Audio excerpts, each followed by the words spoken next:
Bueno, bienvenidos a la pizarra de Cristina. Esto me da un poco de vergüenza, pero nos parece interesante grabar este vídeo para los que sois nuestros clientes y tenéis dudas que me preguntáis frecuentemente. De esta manera podéis tenerme siempre en casa y escuchar o recordar un poquito las cosas que os voy contando, porque a veces hablo tanto que la información se diluye. Entonces, a ver, para hablar de un protocolo vacunal y de un procedimiento de establecer ese protocolo vacunal, hay mucha gente que me pregunta que qué es una vacuna, que esto en qué consiste, que cómo va, que cómo funciona, que por qué hay que ponerla a una edad, que por qué hay que poner recuerdos. Entonces, no me voy a alargar demasiado,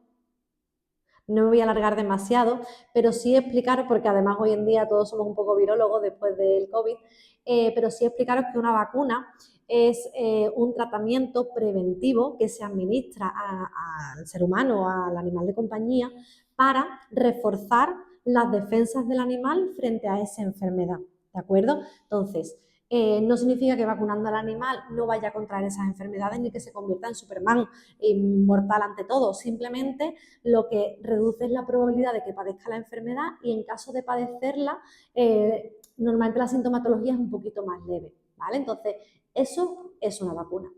¿Qué es un protocolo vacunal? Pues en un protocolo vacunal lo que establecemos es una pauta de vacunación que adaptamos en nuestro centro veterinario, siempre las adaptamos a las condiciones físicas del animal, edad, sexo, raza y, bueno, pues las preferencias de su tutor, ¿vale? ¿Frente a qué vacunamos? Hay bastantes vacunas comercializadas en España. Por un lado tenemos las vacunitas de gato y por otro lado tenemos las vacunas de perros. Entonces, frente a las enfermedades que padecen nuestros caninos, pues por ejemplo podemos hablar de parvovirosis, que es una enfermedad vírica que padecen los cachorros y que cursa con una sintomatología de una gastroenteritis hemorrágica bastante desagradable y en muchos casos puede ser mortal. El moquillo, que también es una enfermedad vírica y que hoy en día en la ciudad, tal vez en zonas rurales o campestres es un poquito más frecuente, pero en zonas urbanas es un poquito más difícil que nos encontremos el moquillo, ¿de acuerdo? Y no penséis que tiene nada que ver con un resfriado ni nada de esto, que también me lo decís mucho, sino que sencillamente es una enfermedad que además en función de la edad a la que se adquiera y la gravedad o la fuerza con la que el virus penetre en el organismo, puede ocasionar muy distintas sintomatologías que puede dejar incluso secuelas a largo plazo, ¿vale? Después, ¿qué más tenemos? Las hepatitis. Igual que nosotros, son enfermedades que afectan al hígado y que son pueden llegar a ser bastante serias. Parvo, si no lo digo así, no me sale, parvo, moquillo, hepatitis, adenovirus, enfermedades respiratorias, también no demasiado frecuentes. Y frente a esto voy a hacer un apunte, y es que mucha gente me dice, por ejemplo, con la rabia, no, pero en España no hay rabia, entonces lo de la vacuna no sirve para nada.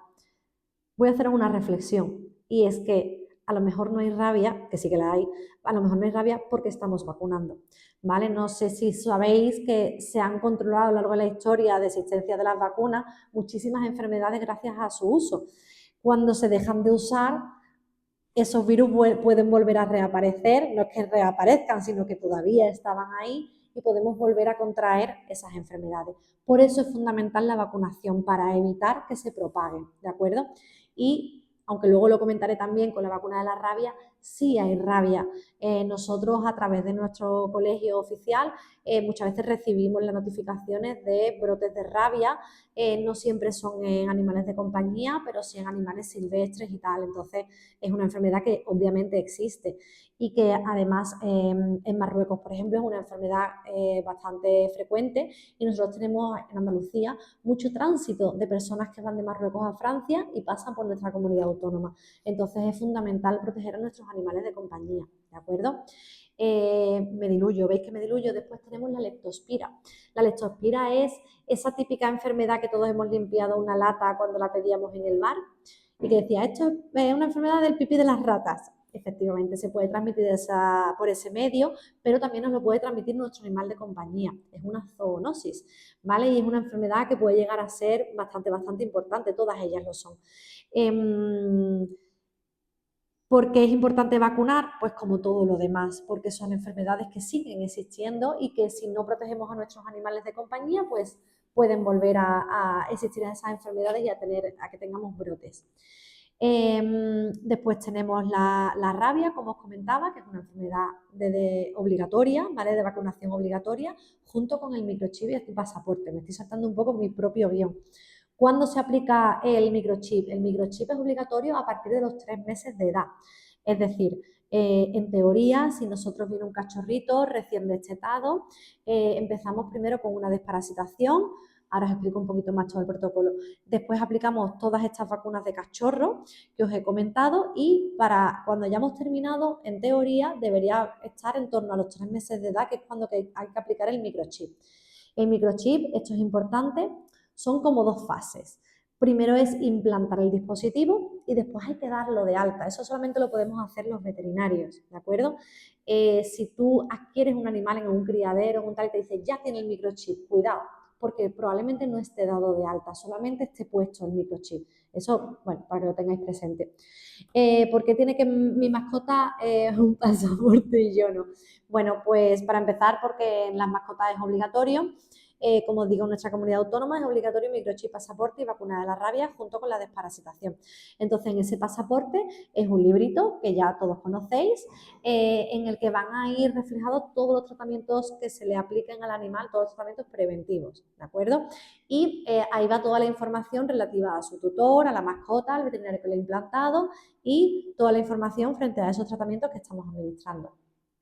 ¿Por qué vacunamos frente a la rabia? Bueno, pues creo que ha quedado claro con mi explicación anterior, porque sigue habiendo brotes, porque es una zoonosis, porque es una enfermedad mortal en los humanos y porque es, desde mi punto de vista, todo lo que podamos hacer para prevenir enfermedades de nuestros animales de compañía, pues, en fin, yo soy partidaria de la vacunación, obviamente yo me vacuno de todo lo vacunable, pues lo mismo quiero para mis perros, yo.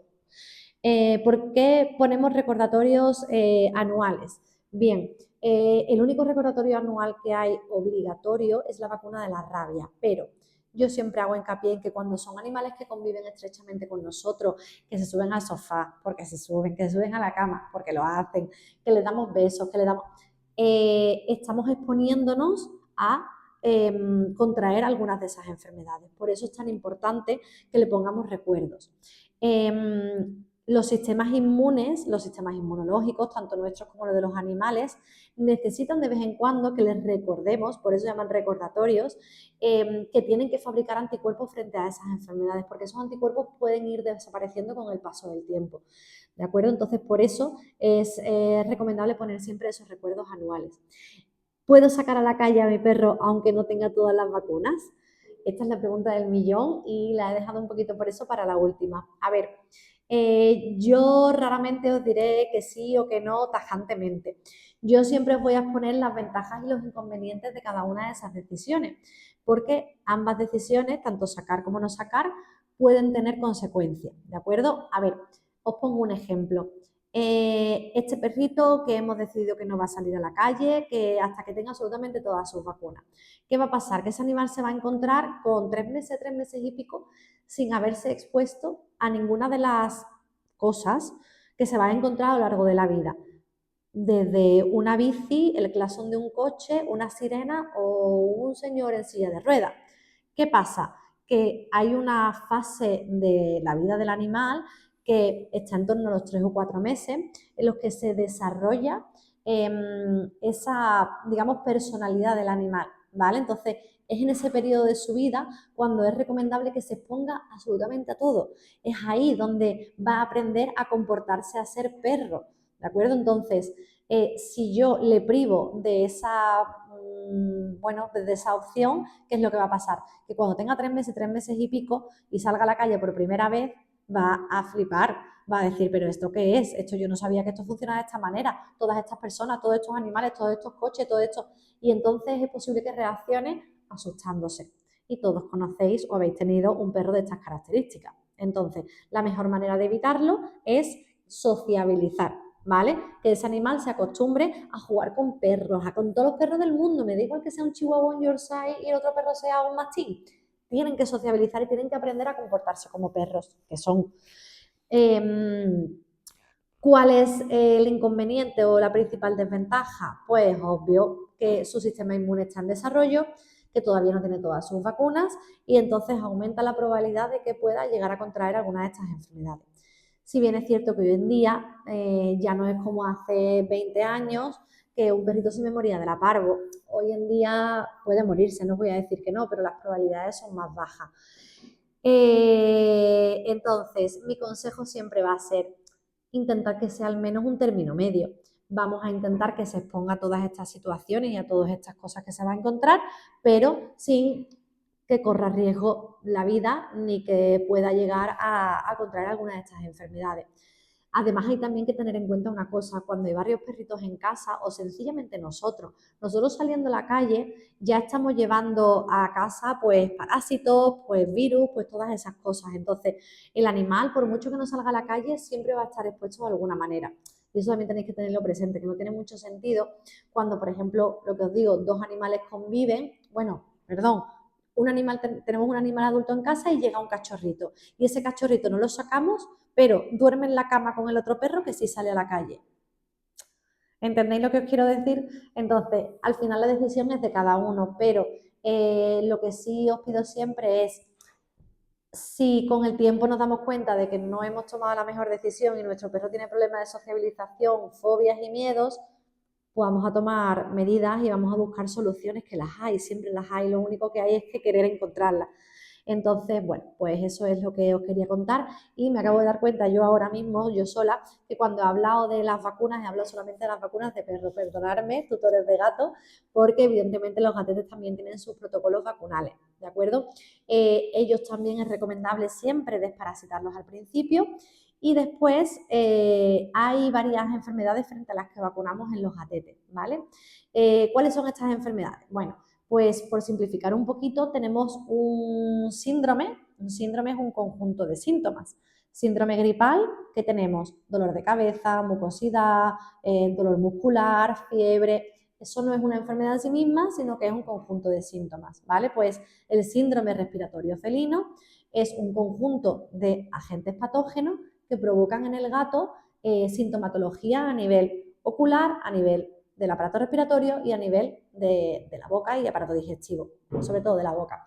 Frente a esto tenemos, por supuesto, vacunas.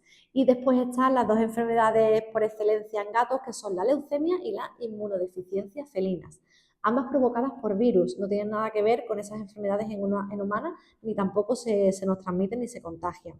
¿Vale? Entonces, nosotros tenemos vacuna comercializada aquí en España frente a la leucemia y la única que no tenemos es frente a la inmunodeficiencia felina, ¿vale? Pero frente a o antes de administrar esta vacuna es siempre muy recomendable testar a los animales, sobre todo cuando son animalitos que vienen de la calle, colonias de gatos o animales que, bueno, pues desconocemos muy bien su origen. Con este test, que es un test muy rapidito, sacamos una gotita de sangre y lo aplicamos como nuestros test del COVID. ¿Os acordáis que poníamos una muestra pues, de mucosa, de la nariz o de la boca y lo mezclábamos con un reactivo? Pues lo mismo. Entonces ahí en una cuestión de 10-15 minutitos tenemos un resultado. No solo nos ayuda a saber si debemos o no debemos administrar la vacuna, porque lógicamente si diera positivo frente a leucemia no vamos a vacunar frente a la leucemia, eso es de lógica, sino que además de ayudarnos en eso nos da una información importante sobre el estatus sanitario del animal. ¿Cómo andamos? ¿Cómo de bien estamos? ¿De qué me tengo que preocupar el día de mañana? ¿Vale? Entonces eso es súper importante. Voy a hacer una última puntualización con respecto a los perretes, porque nos hemos quedado en la rabia, que por supuesto no os he dicho, pero también es obligatoria en gatos, ¿vale? Entonces, una vez que nosotros hemos concluido esa primo vacunación, en la que hemos puesto esas vacunitas de cachorrito, hemos puesto el microchip, hemos puesto la rabia, hemos puesto el recuerdo de la rabia, con los gatetes terminamos. Pero con los perretes hay 3 vacunitas más que tenemos a nuestra disposición, ¿vale? Una de ellas es la Leishmania, que ya más o menos todos conocemos, que es una enfermedad transmitida por un mosquito. Es fundamental y os tiene que quedar muy claro que cuando pongamos esa vacuna no significa que digamos, fin, se acabaron las pipetas y se acabaron los collares. No, para nada. El animal tiene que seguir estando protegido frente a la picadura del mosquito. Con la vacuna, como decía al principio, lo que vamos a conseguir es evitar que el mosquito pique, no, perdón, con eso lo conseguimos a través de los collares y la pipeta, sino que en caso de picadura del mosquito y transmisión de la enfermedad, la intensidad, la virulencia de esa enfermedad, la gravedad de esa enfermedad sea un poquito más reducida, ¿de acuerdo? Y con ello también conseguimos reducir un poquito el tratamiento, normalmente suele ser mucho más efectivo. Otra enfermedad frente a la que podemos poner una vacuna es la tos de las perreras, que también es bastante conocida en el mundillo, porque además todos los que habéis dejado perros en residencias caninas, en hoteles o en cualquier sitio donde hay una aglomeración de perros, os han recomendado que se ponga la tos de las perreras. Es altamente contagiosa y bueno, puede llegar a ocasionar complicaciones a nivel respiratorio bastante severas. Por último, en perretes tenemos la vacuna de la filaria. Mucha gente las confunde, filaria y leishmania. Bueno, voy a intentar haceros una diferenciación bastante fácil y es que son mosquitos diferentes. La leishmania tiene un mosquito que es el flebotomo y la estomoxis es el de la filaria. La filaria es el que llamamos del gusano del corazón. ¿Por qué? Porque este mosquito cuando pica inocula una larva que va viajando por el cuerpo del animal hasta que se aloja en el corazón izquierdo. ¿Qué es lo que pasa? Que cuando llega al estado adulto y empieza a reproducirse puede llegar a alcanzar 30 centímetros de longitud este gusano. Imaginaros lo que eso implica en el corazón de nuestro perro, que puede llegar a ocuparlo en su totalidad. Entonces es fundamental también la prevención y para ello también tenemos vacunas y también tenemos comprimidos, tenemos todo un arsenal de tratamientos para prevenir estas enfermedades. Yo siempre que me preguntáis, pero esto es importante, pero esto hay que vacunarlo, yo lo dejo en vuestras manos, pero sí me gusta aportaros la información suficiente para que sepáis que hay enfermedades que podemos prevenir. Hay otras que nos vienen y nos vienen, pero hay muchas enfermedades que podemos prevenir y que no solo va a suponer un coste para nuestros bolsillos, sino que puede acabar con la vida de nuestro animal. Entonces, todo lo que podamos hacer desde mi humilde punto de vista para prevenirlas, todo se nos queda corto. Muchas gracias.